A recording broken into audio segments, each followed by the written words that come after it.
listening to the LSG Sports Network, the authority on Texas high school football.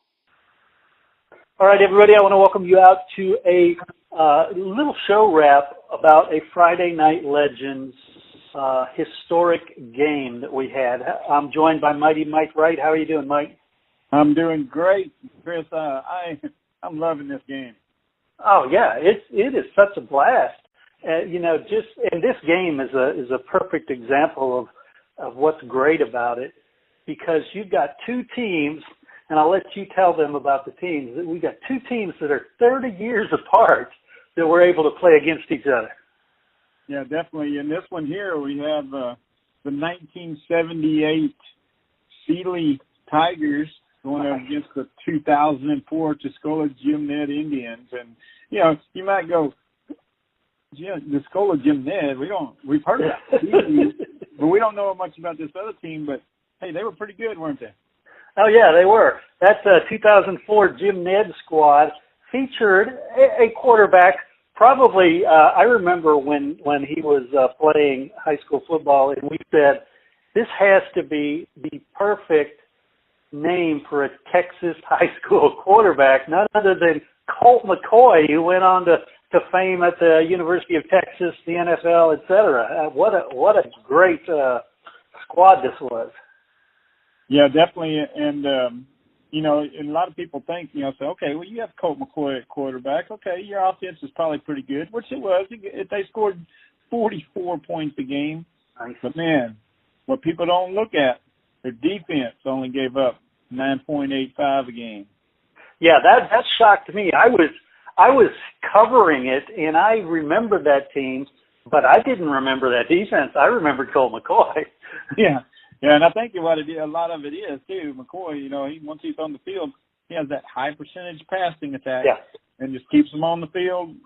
Defense don't have to stay out there long, and whenever they are out there, they play some great defense. But on the other side, hey, they're going to play the Class 2A champion back in 1978 against maybe one of the best running backs probably in Texas high school history, as some people will say. And, man, we're talking about Eric Dickerson here. Nice. And you say Texas high school history, but he's one of the best running backs in all of running back history.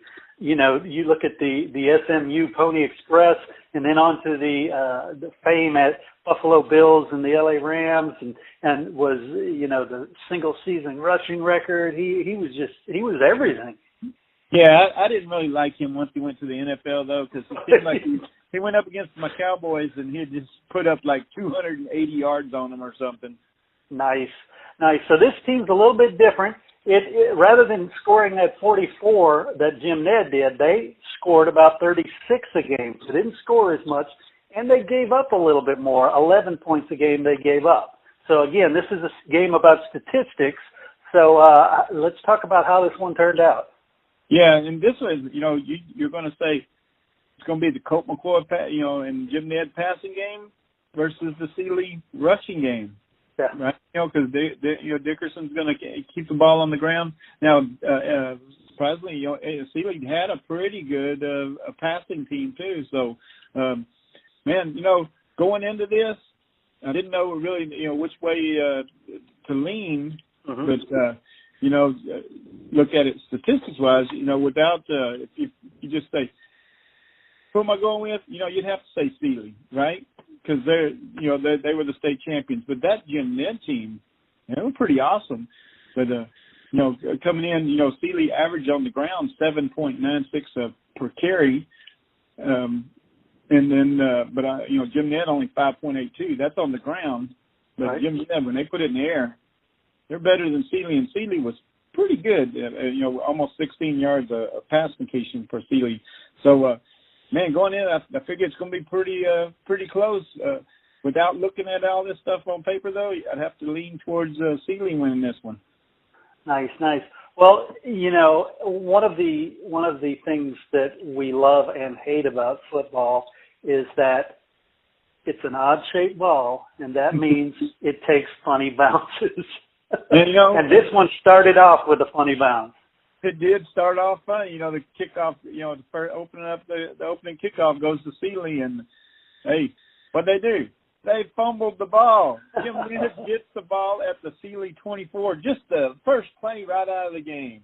Nice. And then short drive later, they complete a 12-yard TD score to take the early 7-0 lead, and you're thinking, "Whoa, what's happened?"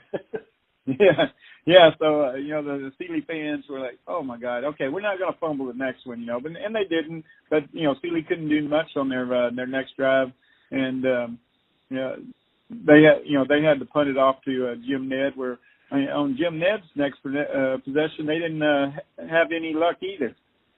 Yeah, and then that Sealy defense did the job, because it looked like, you're thinking, okay, well, Jim Ned gets lucky, now they're going to drive, now you're going to see that passing game, but that didn't really happen. They got stuffed, they were forced to punt, and then Sealy took back over once again. Yeah, and then they went to that running game, and they went all the way to the Jim Ned 13, and they were at that point, they faced the fourth down play, bring on the field goal unit. Okay, we're going to get our 3 points.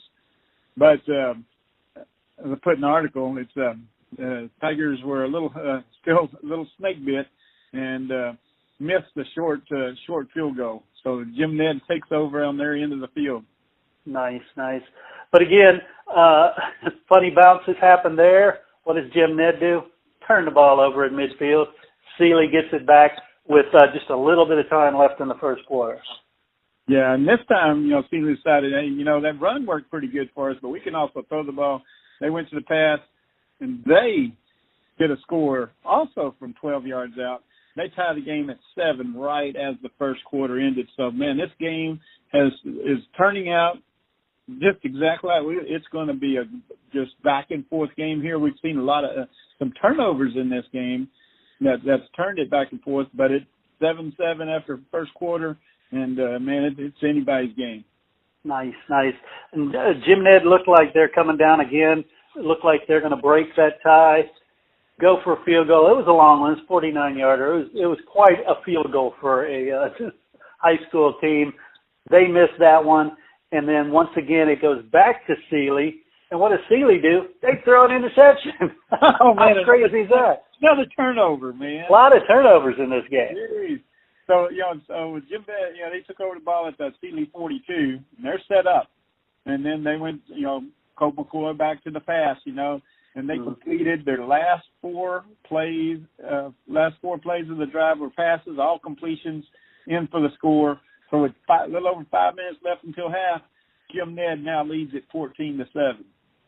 Yeah, and the rest of the second quarter, it seemed like it was going to be all Jim Ned, because Sealy didn't get anywhere. Jim Ned comes back again, hits those passes. They stretch their lead 21-7. Only a minute and a half left until the break. Yeah, and then that's when Sealy, they went all pass. They were able to move it down. This time they hit a 37-yard field goal. The half ended with Jim Ned leading at 21-10. And, even though the score, Jim Ned holds an 11-point lead, but they really haven't dominated Sealy at this point. Sealy just had some bad breaks. Yeah, and it seemed like it was a case of who had the least mistakes, because there was a lot of bad breaks in this game. But talk about, if you could, while we're on our halftime break, what a big play is in this game, because those kind of play into the results pretty big also. Right, and at random points, because you'll have all your play results in front of you for each card. Now, every once in a while, and it all depends on how good the offense is or how good the defense is, whether you get a big play or not. You can get a big play on offense or defense. Big plays on offense will be, like 30-yard runs all the way to, 90-yard runs. Yeah. And then on defense, they could be for fumbles, sacks, tackles for loss, interceptions, all that kind of stuff. And it all depends on how that defense or offense did during the regular season. And it's interesting because a lot of times big plays are big, but there are times when, like I've played, it seems like so many games where I'm like, on the opponent's 1 or 2 yard line and I get a big play. And I'm like, oh man, that could have been a 50-yard run, but it's a 1, it's a score, whatever, you know.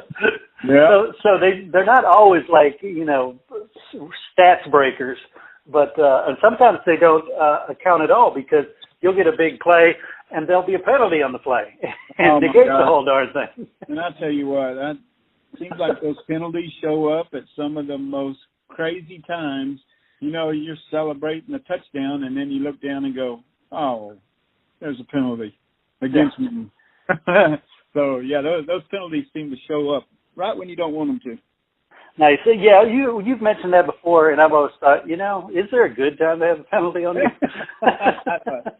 So let's get back to the game here, Chris. You know, looking at that first half, you know, we talked about big plays. Jim Ned has 3 big plays to Sealy's 2.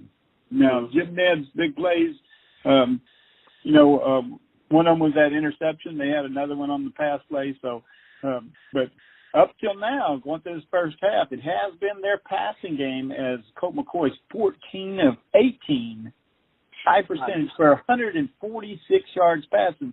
But hey, they cannot run against the Sealy defense, though.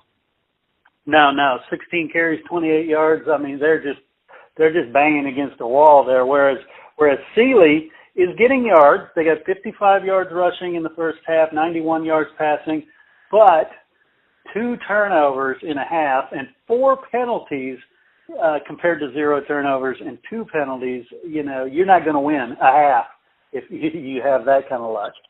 Yeah, and it's like right now, you know, you get 55 yards rushing for Sealy. Now, I think they've been kind of forced into the pass a little bit here in this first half, and they had the turnovers. Seems like, and they missed the field goal. They fumbled on the opening kickoff. They just, things ain't going good for them right now. So let's see how this third quarter does. I think does Sealy have a run in them? You know, can they stop Colt McCoy's passing? Because if he keeps passing, if he goes another 14 of 18, you can't slow down that Jim Ned offense. Yeah, Sealy started off the second half strong. The defense came up, stopped Jim Ned on their first drive, forced him to punt, and but just when you think, okay, this is it, Jim Ned gets off an amazing punt, pins Sealy all the way down their own 5-yard line. So Sealy, you know, did the job on defense, but they have a big task ahead when it comes to offense. Yeah, and then once again, they stuck with the pass again, and so they went 3 straight incomplete passes, though, from their own 5-yard line. I think they were trying to get Jim Ned off their game, but I think right now Sealy's kind of off their game, and they had to punt. And, you know, they didn't get nearly the great punt that Jim Ned did, but so Jim Ned gets it in Sealy territory to begin their drive. Yeah, and quickly convert that into a field goal. That makes it 24-10. Then Sealy comes back and says, look, we've got to wake up here, right? Yeah, and you know, they drive the ball down. They go, you know, take it 65 yards down the field. They're driving away. But they're called for a penalty, and it marks the second time in the game they had a long run called back. So, you know, they still just snake bit. They go down there, try another field goal, and miss it.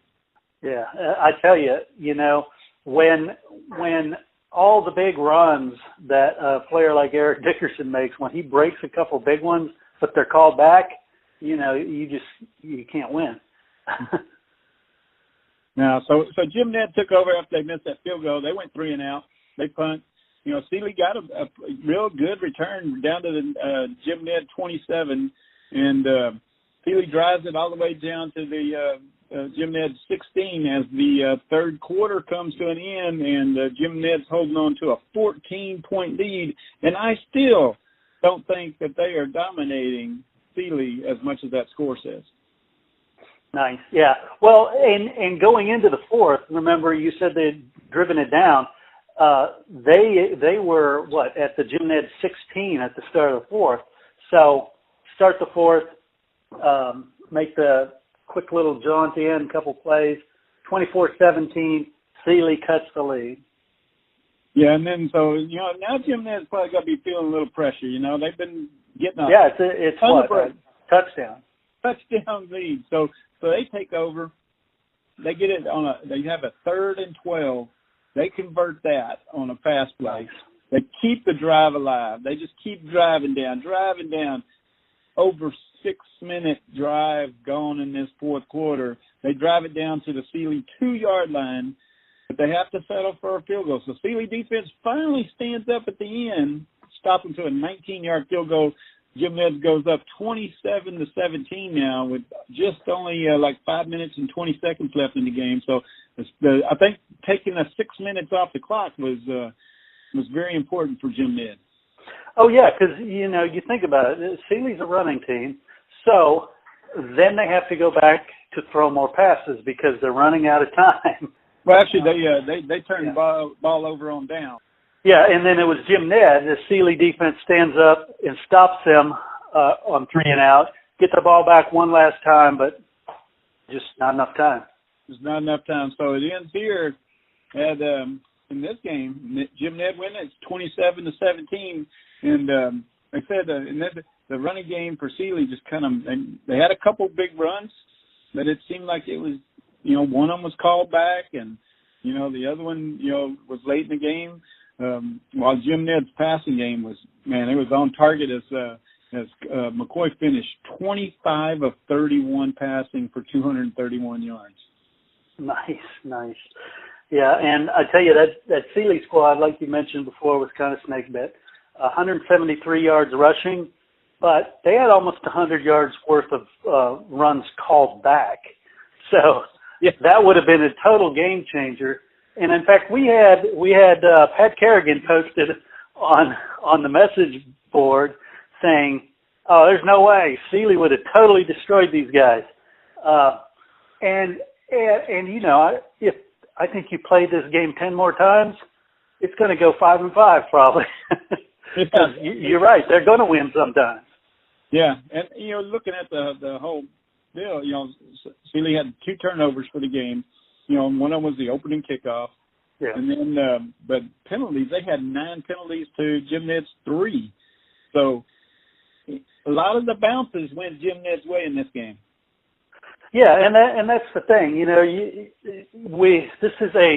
This is a simulation game, a statistical simulation, but that doesn't mean you're going to get the exact result every time you play, right? No, not even close. So, looking at this, Sealy, rushed for 173 yards, total. They only had 55 in the first half, so they went well over, 120 yards or something in the second half rushing. So they got that running game going.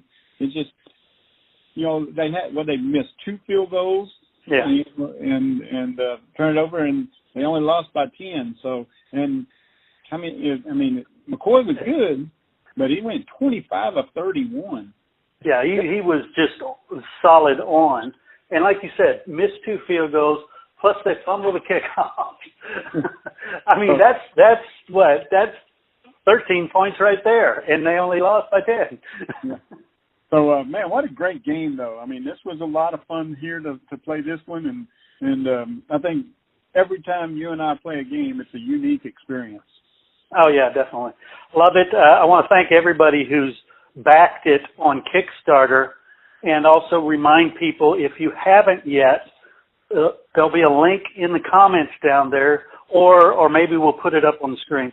Go to the link and get on board, because we're doing what are called stretch goals. Now we've reached our goal, but if we reach the next goal, everybody gets more teams, and the next goal they get more, et cetera. So it just keeps getting better the more people who get involved before this thing gets over, which is the end of this month.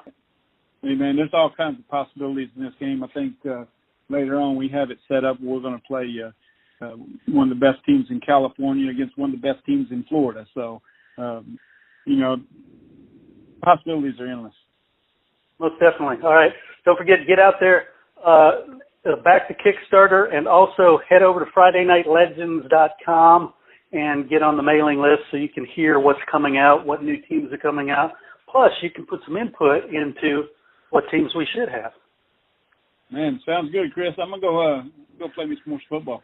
Imagine a game where you can pit the greatest Texas high school football teams of all time against each other. Before now, if you wanted to see the Permian Panthers of Friday Night Lights fame play Johnny Manziel's 2010 Kerrville squad, you were stuck with only your imagination. Not anymore. This new game allows you to play those dream matchups. 1983 Dangerfield only allowed 8 points all season. 2015 Katy, 10 shutouts en route to their 4th straight championship appearance. 2008 Allen, their first of 5 championships in the state's largest classification, and so many more. Friday Night Legends is that game. What are you waiting for? Get in the game. Friday Night Legends. Hi, I'm Chris Daly from Lone Star Gridiron, and for the past 15 years, Lone Star Gridiron has been the leader in news and information about Texas high school football. We have compiled the most extensive historical data on everything from win-loss records, performance records, coaching wins, team records, streaks, etc. We've got over 100 years worth of data on some teams. That's why we've launched this Kickstarter.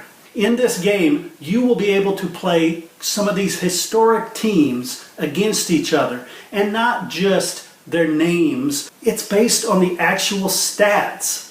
Well, you know, we went out, we got the greatest set of statistics on every single team, Yeah. you know, in the state. So we've taken those statistics and we've made it into a sheet so that whenever you play these games, you are the coach and you'll make the decisions, but it's going to play exactly like they do on the field. So you can't turn Cuernavaca Calhoun into a wide open spread offense. You know, they are going to play statistically correct. And I tell you, when we were playing South Lake Carroll versus Converse Judson, the screaming that was going on about, I can't believe that happened. Yeah, because South Lake, I was running South Lake at the time. I scored with like a minute and a half left in the game. You got a long kickoff return, took it down and scored with 10 seconds left again. And it was something like 43-42. Nice. And then to show you the diversity of this game, that was a 43-42 game, I think. And then we turned around and played Cy-Fair against Katy Cinco Ranch, Yeah. and it was a 14-7 game. Right. Those right. teams played defense and ran the ball, so it's completely different. So depending on which team you pick,